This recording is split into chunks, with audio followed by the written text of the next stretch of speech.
புத்தளம் முதல் பாலாவி வரையான ரயில் போக்குவரத்தை நாளை முதல் வெள்ளமைக்கு கொண்டுவர தேவையான ஏற்பாடுகள் செய்யப்பட்டுள்ளதாக ரயில்வே திணைக்களம் அறிவித்துள்ளது.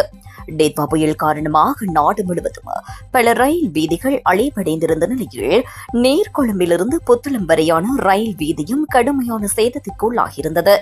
குறிப்பாக சிலாம்பம் முதல் புத்தளம் வரையான ரயில் வீதியில் பத்துலுவோயா பாலத்திற்கு அண்மித்த பகுதியில் பாய்ந்த பெரு வெள்ளம் காரணமாக 200 அடிக்கும் அதிகமான ரயில் வீதி முழுமையாக சேதமடைந்திருந்தது.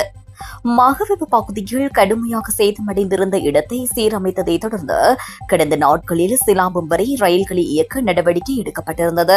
இதனைத் தொடர்ந்து இந்த ரயில் பாதையில் சேதமடைந்திருந்த ஏனைய இடங்களை சீரமைக்கும் பணிகளை ரயில்வே திணைக்களத்தின் வீதி பராமரிப்பு பிரிவின் ஊழியர்கள் கட்டம் கட்டமாக முன்னெடுத்திருந்தனர்.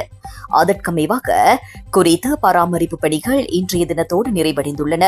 எனவே 53 நாட்களுக்கு பின்னர் நாளை காலை பாலாவி வரை அலுவலக ரயிலை இயக்குவதற்கு தயாராக உள்ளதாக ரயில்வே திணைக்களம் மேலும் குறிப்பிட்டுள்ளது.